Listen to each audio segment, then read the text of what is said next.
నమస్తే welcome to BRK health. ఇవాళ మన స్టూడియోలో వైద్యరత్న వైద్య విభూషణ్ డాక్టర్ లక్ష్మణ్ యాదవ్ గారు, అలాగే చైర్మన్ ఆఫ్ శ్రీ ధన్వంత్రి ఆయుర్వేద్య వైద్య నిలయం యొక్క చైర్మన్ గారు మనతో పాటు ఉన్నారు. ఆయనతో మాట్లాడదాం. నమస్కారం సార్. నమస్తే మేడం. సార్, పక్షవాతం ఉన్న వాళ్ళు త్వరగా లేచి నడవాలంటే ఎలాంటి రెమెడీస్ అంటే ఎలాంటి రెమెడీస్ ఉంటాయో చెప్పండి, ఎలాంటి చిట్కాలు పాటించాలో కూడా చెప్పండి. Yes madam. అయితే దీంట్లో ఆయుర్వేదం వచ్చేసరికి మేడం, పక్షవాతం అనేది 80 వాతాలలో ఇదొక వాతం.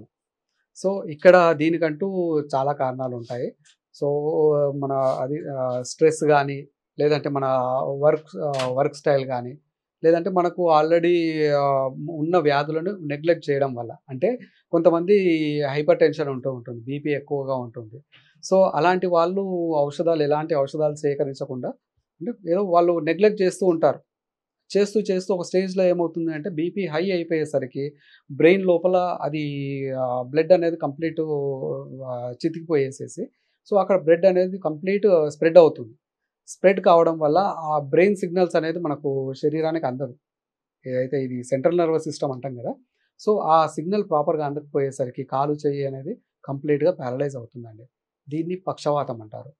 సో పక్షవాతము, ఏకాంగవాతము, సర్వాంగవాతము అనేది, అర్ధము అనేది దీంట్లో భాగాలుగా ఉంటాయి. అంటే ఓన్లీ ఫేస్‌కి వచ్చేది ఫేషియల్ పారాలిసిస్. ఓకే. సో కొంతమందికి 2 కాళ్ళు రాదు, అంటే సెన్సేషన్ ఉండదు. సో కొంతమందికి కాలు చెయ్యి మాత్రమే ఉండదు. సో ఈ కనుగుడ్లు కూడా ఒక వైపు వెళ్ళడం కూడా డైవర్ట్. అవునండి. ఓకే. దాంట్లో కండిషన్స్ అంటే ఎక్స్‌ట్రీమ్ లెవెల్స్ లో ఉన్నప్పుడు ఒక్కొక్క స్టేజ్ ఆ పక్షవాతం అనేది మైల్డ్ పారాలిసిస్ ఉంటుంది, సివియర్ పారాలిసిస్ ఉంటుంది. సో కొంతమందికి ఆ స్ట్రోక్ చాలా ఎక్కువ అయ్యేసరికి కోమా కూడా వెళ్ళిపోతారు. కోమా డెత్ అనేది ఆ విధంగా కంటిన్యూ అవుతుంది. మెయిన్ కారణం ఏంటి సార్ సో దీనికి? ఇది పిత్తం అనేది ఎక్కువగా పెరగడం, శరీరంలో పిత్తము అనే దోషము పెరగడం. అంటే అనగా ఆ పిత్తం అనేది ఏమవుతుంది అంటే ఆ హీట్ అనేది ఎక్కువ పెరగడము, రక్తంలో ద్రవం అనేది ఎక్కువగా చేరడం వల్ల బీపీ, బ్లడ్ ప్రెషర్స్ ఏవైతే లెవెల్స్ ఉన్నాయో అవి స్థాయికి మించి ఎక్కువగా అయిపోతాయి అన్నమాట. ఎక్కువ కావడం వల్ల మన బ్రెయిన్కి సప్లై చేసే ఏవైతే బ్లడ్ వెజల్స్ ఉంటాయి కదా, అవి చాలా సన్నగా ఉంటాయి. సో సన్నగా ఉన్న ఆ బ్లడ్ వెజల్స్ నుండి ఎక్కువ రక్త ప్రసరణ జరిగేసరికి అవి చితికిపోతాయి. ఆ ప్రెషర్ తట్టుకోలేవు.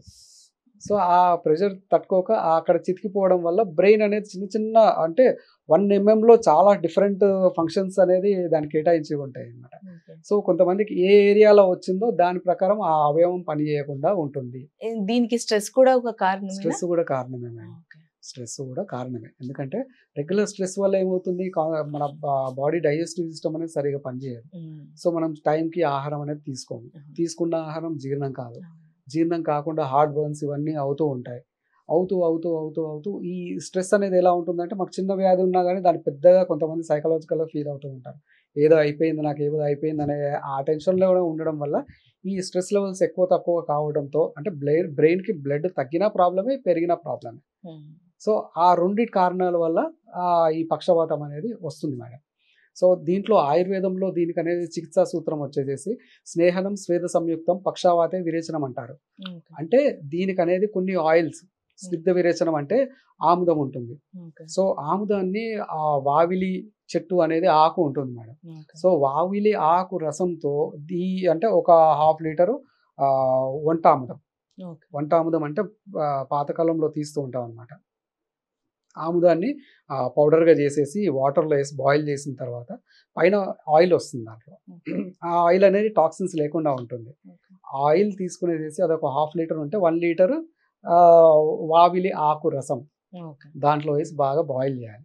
బాయిల్ చేసేసి ఈ ఆకు రసం కంప్లీట్గా వెళ్ళిపోయిన తర్వాత ఓన్లీ ఆయిల్ ఉంటుంది. సో ఆ ఆయిల్ వచ్చేసేసి కొద్దిగా అంత 1 టీ స్పూను, లేదంటే ఒక 10 ml, 5 to 10 ml వాళ్ళ శరీర బలాన్ని బట్టి 5 నుంచి 10 ml తీసుకునేసేసి ఒక శొంఠి 1 టీ స్పూను, ఒక 100 ml వాటర్లో వేసి బాయిల్ చేసిన తర్వాత ఒక 50 ml అయినాక దాన్ని ఉడబోసేసి దాంట్లో కలిపి తాగేస్తూ ఉండాలి. సో తాగేస్తూ ఉంటే ఫస్ట్ ఈ ఏదైతే బాడీ హీట్ అయిపోయేసి బీపీ లెవెల్స్ ఎక్కువ ఉంటాయి కదా, దాన్ని బ్యాలెన్స్ చేస్తూ వస్తుంది. సో బ్యాలెన్స్ చేయడం వల్ల ఫస్ట్ నిదానంని, అంటే దానికి కారణాన్ని ఫస్ట్ అణిచేస్తున్నాం. అణిచివేసిన తర్వాత దానికి అనేది నస్యం అనేది ఉంటుంది మేడం. ఓకే. అంటే నాసోహి శిరసా ద్వారం అంటాము. ఓకే. అంటే ముక్కు శిరస్సుకి ద్వారం లాంటిది, ఒక డోర్ లాంటిది. ఓకే. సో దాంట్లో వచ్చిన ప్రాబ్లమ్‌ని సాల్వ్ చేయడానికి నస్యం అనమాట. అంటే ఒక మెడికేటెడ్ ఆయిల్స్ ఉంటాయి. షడ్బిందు తైలం అని చెప్పేసేసి, లేదంటే కార్పాస హస్త్యాది తైలం అని చెప్పేసేసి కొన్ని తైలాలు ఆయుర్వేద స్టోర్స్‌లో దొరుకుతూ ఉంటాయి. అదొక 3 డ్రాప్స్ అనేది ముక్కులో వేస్తూ ఉండాలి. హ్మ్. అంటే స్ట్రెయిట్‌గా పడుకునేసేసి ముక్కు అనేది 90 డిగ్రీస్‌లో ఉండాలి. ఓకే. సో ఆ టైంలో ఒక 3 డ్రాప్స్ అట్లా వేస్తూ ఉంటే గనక గ్రాడ్యువల్‌గా బ్రెయిన్‌కి సప్లై అవుతూ నెమ్మదిగా ఈ పారాలిసిస్ ఎవరైతే బెడ్ రిడన్ ఉంటారో కదా! గ్రాడ్యువల్‌గా మంచి ఇంప్రూవ్‌మెంట్ వస్తూ ఉంటుంది. సో దాంట్లో చాలా ఔషధాలు ఉంటాయి మేడం. సో దీనికి బృహద్వాత చింతామణి రసం అని, రసరాజ రసం అని చెప్పేసేసి, ఓకే. సో కొన్ని కండిషన్స్‌లో స్వర్ణబస్వము, అశ్వగంధ ఇవి కలిపి వాడుతూ ఉంటామనమాట మనం. ఓకే. సో కండిషన్ సివియారిటీని బట్టి ఇస్తే చాలా తక్కువ సమయంలో అస్సలు ఇక బాగా కాడు అనుకున్న పేషెంట్స్ కూడా ఇప్పుడు హాయిగా వాళ్ళ పనులు వాళ్ళు చేసుకోగలుగుతున్నారు. హ్మ్. సో ఇదొక basic solution madam. Okay sir. అది madam. Okay sir. Thank you so much sir. పక్షవాతం గురించి చాలా చక్కటి రెమెడీస్ చెప్పారు. ధన్యవాదాలు. ధన్యవాదాలు. చూశారు కదా! పక్షవాతంకి సంబంధించి సార్ ఎంత చక్కగా ఆయుర్వేదిక్ పద్ధతిలో ఎంత బాగా చెప్పారో. ఎవరైనా తెలిసిన వాళ్ళుంటే వాళ్ళకి వీడియో షేర్ చేయండి. వాళ్ళకి కూడా ఉపయోగపడుతుంది. ఇది ఇవాల్టి ఎపిసోడ్. మరొక ఎపిసోడ్‌లో మళ్ళీ కలుద్దాం. నమస్తే.